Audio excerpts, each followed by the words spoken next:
Hi everyone, I am Lay Lunas from Philippines. Thank you so much, organizers of the State of the Map 2020 online, for giving me this opportunity to share my mappy hobby. So my topic is about drones for community mapping in the Philippines.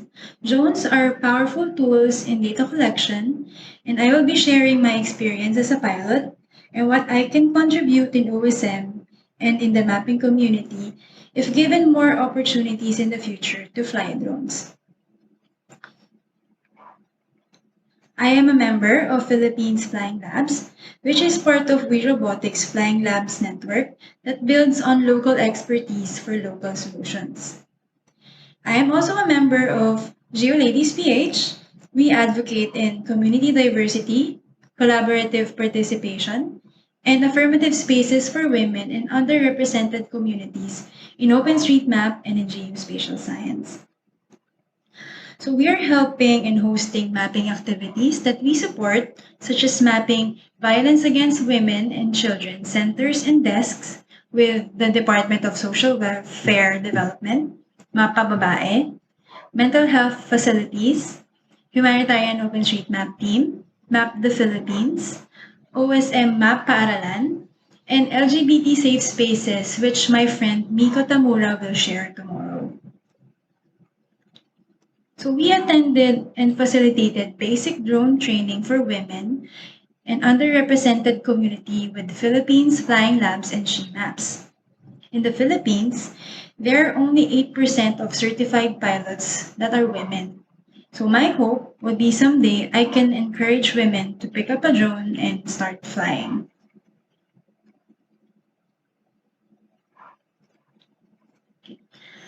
The rice terraces of the Philippines Cordillera is an outstanding example of an evolved living cultural landscape that can be traced as far back as 2,000 years ago in pre-colonial Philippines.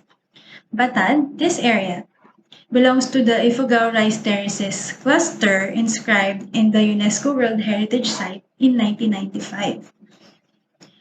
In 2001, it was placed on the list of World Heritage Site in danger, but then removed in 2012 from the list since the Philippines government implemented more conservation efforts and established a more sustainable support system for the cultural sites.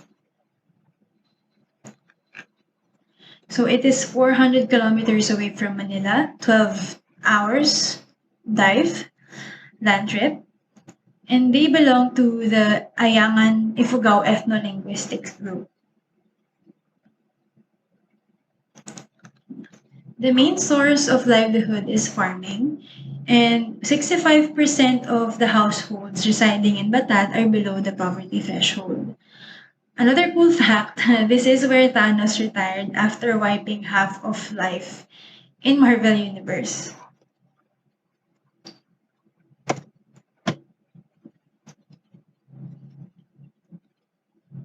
I was able to map this area because I am part of the research team of this thesis.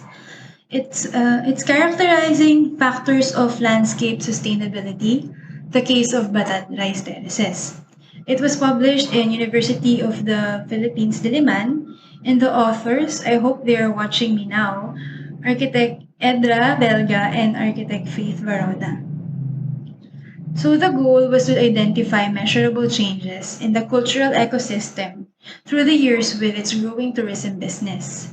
So basically, is there a balance between cultural preservation and tourism in the small remote area?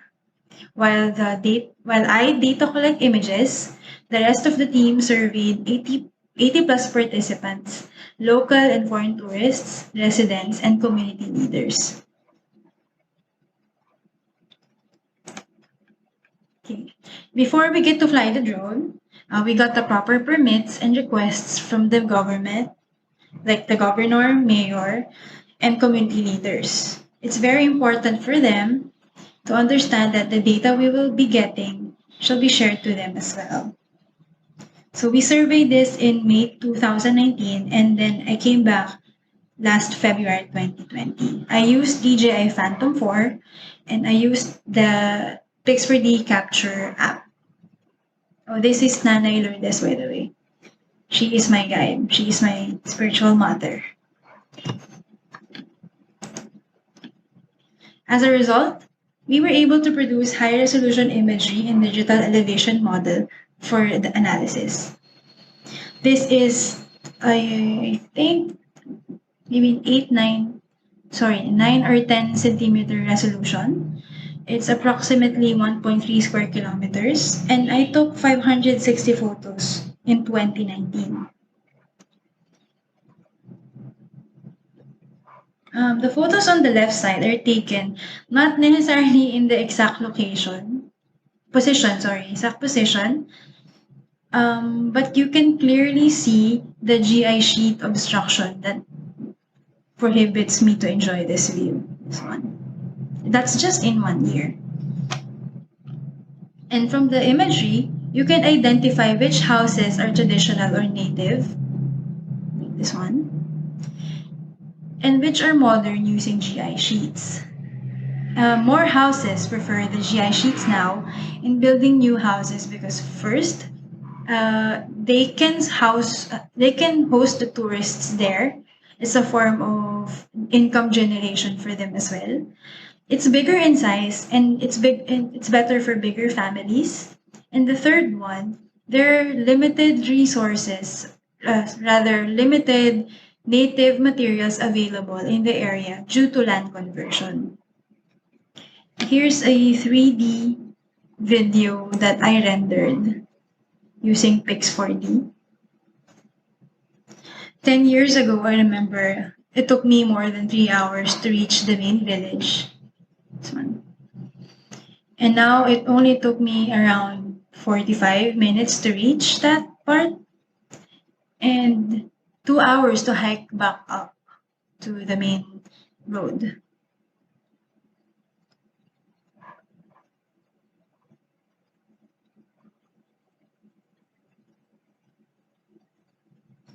Yeah, there's a very amazing falls there that everyone should visit. It's pretty cool.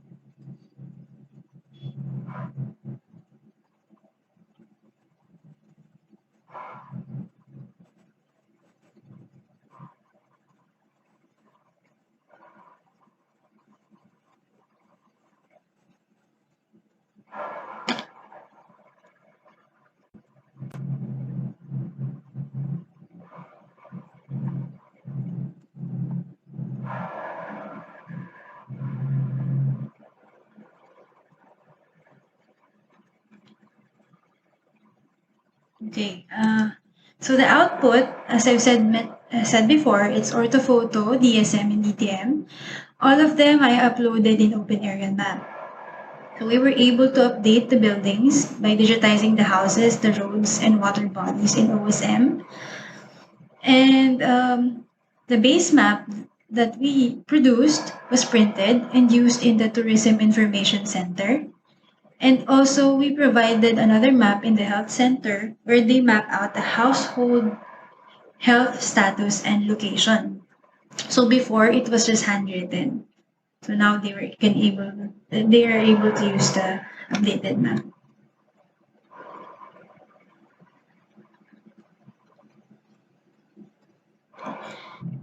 So the next part is using drones in mapping an urban community. This was possible by proper coordination with the community leaders in Lupang Arenda, OpenStreetMap Philippines, and a couple of drone volunteers. So it took us 2 days, 3 drones, 10 flights, 1.43 square kilometers total survey area, a 5 cm resolution for the ortho and DSM, 10 cm for DTM, 15 hours for processing time, and 736 images. The goal was to provide a high-resolution aerial and street view imagery of Lupang Arenda to the barangay or the community. For a very densely populated area, it is very difficult to identify buildings just using satellite imagery. So this really helped the community a lot, and especially the validators. So the output, as I mentioned, orthophoto digital elevation models. And it's easier to digitize features like roads, buildings, and other facilities. You can see the text written in one of the buildings. You can also see a flooded part of the road, and look how crispy the edges of the buildings and even the cars and the pedestrian lane. You can clearly see them. So this is what it looks like. The orthophoto, DSM, and then DTM. Closer look and zoomed in version. So DTM looks like a blob. I uploaded this on Open Aerial Map. So you just open in ID Editor or JOSM, and then you can automatically use this as your base map when you're digitizing in OSM. As you can see, it's much better to digitize in a very high-res image than the satellite one. Okay. So I share this with Open Aerial Map. So it's very a good opportunity that other people in the mapping community in the Philippines can explore the data. So this 3D rendering was made by Sir Maning Sambale, and then another one from Sir John Louis Fabula. He was able to play around the DSM that I posted on Open Aerial Map.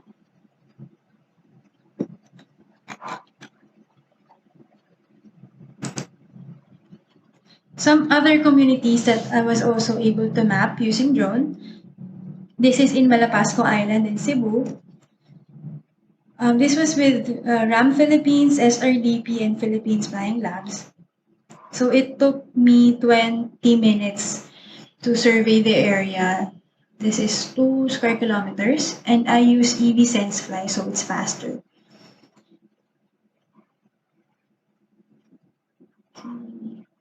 So the output that we produced, the same as before, orthophoto, digital surface, and digital terrain models, and contour, we were able to give them to the local community, the community leaders, and our partners. Okay. So this is in Sulu Island, Holo, in the southern part of the Philippines. A few months after visiting this area, a local church was bombed by terrorists. So it's very nice that we were able to map out there, this part of town, before it was hit. And then in Apayao, Ifugao, we were able to provide the Municipal Disaster Risk Management Division a high-resolution imagery of disaster-prone areas and show crop destruction after they were hit by Typhoon Mangkut. Okay. Sorry, I also uploaded this Foundation University in Dumaguete. In Open Area Map, I used Open Drone Map to generate this image in DSM and DTM. Yeah. So I hope after this COVID pandemic ends, I will be going to remote areas in the Philippines or anywhere and continue providing high resolution images to the people in the community. So thank you so much. Hope you enjoyed. On track 2, that is now live streaming. They're just about 12 minutes behind schedule. But so linked, I've got the, which I think you've been answering yourself. But yeah, so Andy asked, yeah, are you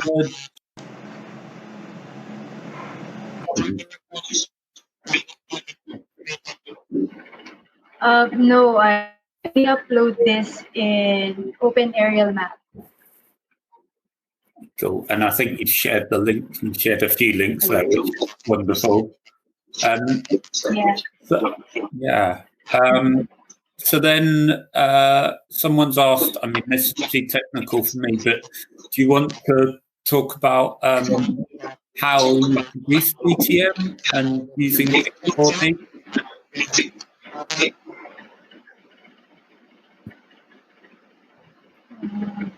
How do you produce DTM? Are you using? Yes, I use Pix4D to generate DTM. So it's pretty straightforward. I didn't do any calculation whatsoever. So just produced it as part of its output as deliverables. And is there an open source software? Yes. You can also use Open Drone Map. Yes, it says here you can use Open Drone Map. You can use that as well for free. And do you have the basemap button uploaded on this? Yes. So number 4, I uploaded this on Open Aerial Map, so you can access it. Okay, so that's the imagery. I don't know if maybe they were asking about did you produce some maps as well, or it's just the aerial imagery, isn't it? No,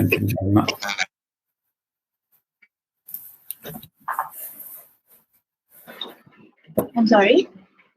oh no, sorry, I think I got confused. So question 5 was a question I wanted to ask as well, that you seem to be engaged a lot with the local communities. Do you want to talk about their reaction to you creating this aerial imagery and the mapping? Yes, actually during my first field work, their impression of drones, they're usually very noisy. So that's the community first impression. So we had to explain that we're doing this as part of the mapping, as a research for their community. So and after we explained it, so okay, so it's cool. We're okay with that. And then the output, usually we provide them the output and we explain to them what are uses of high resolution imagery or the maps that we produce for them. Just that then helping you, are you then able to go to other areas and show them the maps you've produced to then encourage new areas to be happy for this?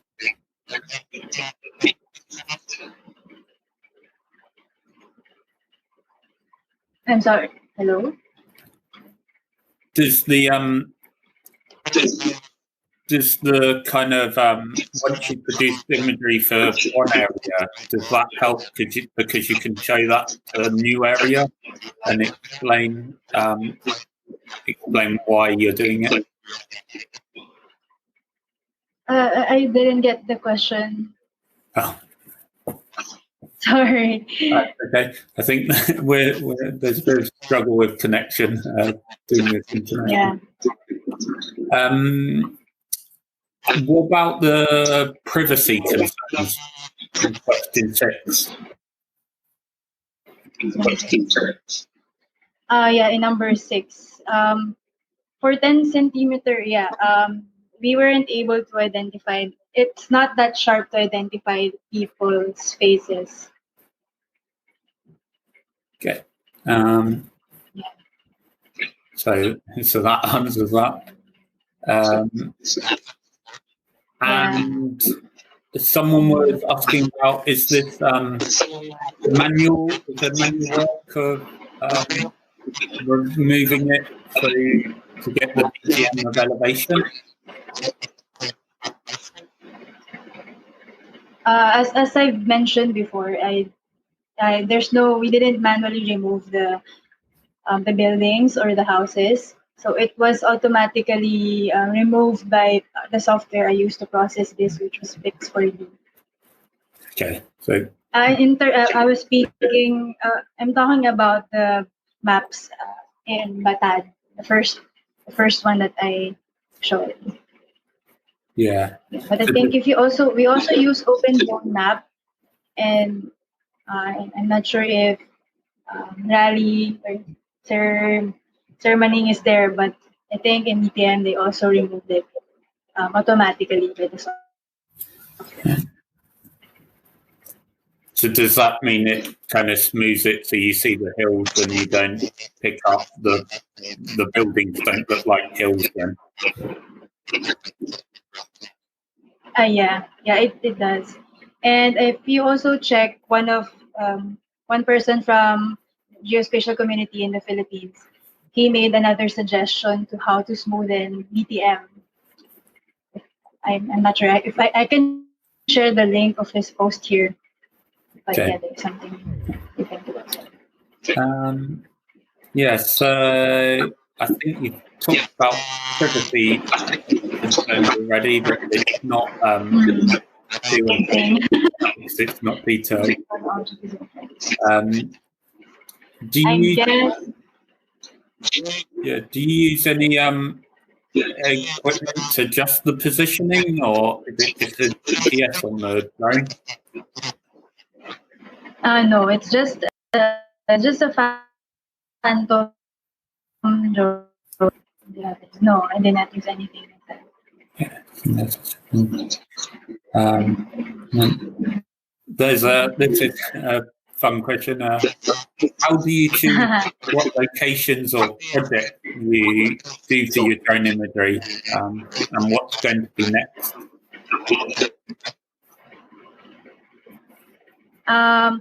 No plans yet. Hopefully, we get more collaborations in the future that involves remote areas in the Philippines, so we can provide them high resolution images for mapping.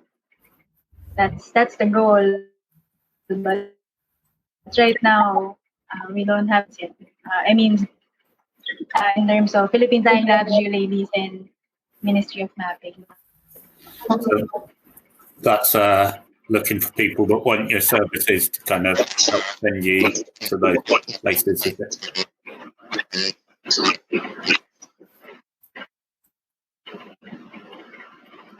Sorry, what? I didn't understand that. So you're currently waiting for people to kind of want you to do the imagery and to support you traveling and in your time? Yeah. We hope to we get more collaborations in the future. Oh, yeah. So that's the questions on the pad. We've got, if I figure out the time, we've got about 20 minutes before the next talk. So I don't know if there's anything else you want to add or mention. I guess that's it. And probably I'd like to promote our fellow Filipino presenters. They will be presenting tomorrow. So I hope everyone will watch them. I can also share the link in this session pad. Great, that'd be wonderful. Yeah, I think I've noticed the Philippine community have been very active in Instagram and Twitter, sharing whenever people are talking and promoting each other's talks. So I think that's really nice to see in this OpenStreetMap community that we get to share. You've got your local community supporting you amongst the international mapping, discussing about what you do. Well, there's a few more questions coming in while we've still got time. Go ahead. Yeah, I'm not sure I quite understand that one, but how complex is it to geo-reference the photos from the drone imagery? Okay, so the photos that I take when I fly a drone, they usually have a GPS data, like X and Y and Z data. So it's just it's not really that complex as long as it has that values, and that is enough for you to input in the processing software. And additional, if you want to be more accurate, I guess I have to do a GPS survey, something like that. And for the cost, it depends on the drone that you plan to buy, but I'm not sure how many. Cool. Yeah, so I think I'll ask one more question, then we'll finish the video here, and there'll be a bit of break before the next talk. So just for people that want to learn to fly a drone and do similar things to you, I think someone's pointed out you might kind of be a role model. Do you have any message for anyone who might want to, around the world, kind of learn to fly drones? Go and fly. Great. Be overwhelmed with the technicality of it, and just enjoy. Cool. So yeah, go and fly and enjoy it. Thank you, athletes.